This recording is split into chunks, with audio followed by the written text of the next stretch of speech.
Labas vakaras. Šeštadienį Badalonoje FIBA čempionų lygą laimėję Vilniaus Ryto krepšininkai toliau švenčia pergalę. Šį vakarą šimtai aistruolių juos pasitinka Vilniuje prie Baltojo tilto.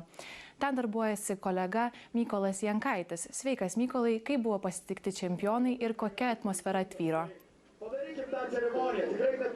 Labas, Barbora, ką tik nugriaudėjo ovacijos Ryto kapitonui Artūrui Gudaičiui. Jos prieš tai buvo skirtos ir Ryto treneriui Giedriui Žibėnui, kuris dėjo tikrai rimtą prakalbą apie tai, kaip reikia palaikyti Vilniaus Ryto komandą. Na, o dabar matote konfeti, patys puikiausiai. Tiesiog tai yra visiškai apibūdinimas šių emocijų, kurios čia kaupėsi prie Baltojo tilto ir dabar jos yra išleistos. Jos kaupėsi visą šį sezoną ir Badalonoje jos taip pat buvo išleistos.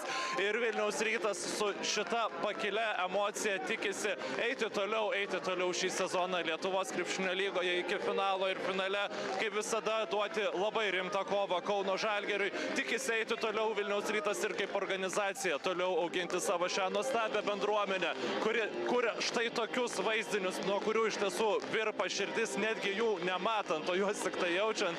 Tikisi auginti šitą bendruomenę, tikisi šitą bendruomenę kviesti į kuo aukštesnio lygio rungtynes. Tai reiškia ir patekti galbūt NBA Europe turnyrą, jeigu jis kada nors toks bus surengtas. Na, aš pasakiau daugiau mažiau iš tiesų viską, ką norėjau. Siūlau pasigrožėti šiais vaizdais ir po to pasiklausyti kelių Ryto aistruolių, kuriuos pakalbinau dar prieš atvykstant Vilniaus Ryto komandai.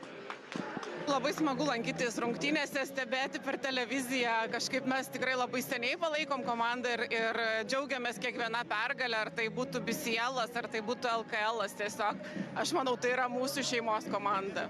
Benai, ką tau reiškia ta pergalė? Ar atsimeni, kaip jauteisi tada?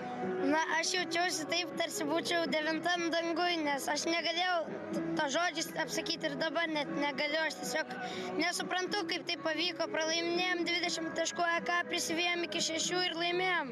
Po visų šitų 17 metų sunkumų ir, aišku, su keliais gerais įvykiais neseniai, vis tiek europinis titulas reiškia daug. Ačiū Mykolai, ačiū už reportažus iš vietos.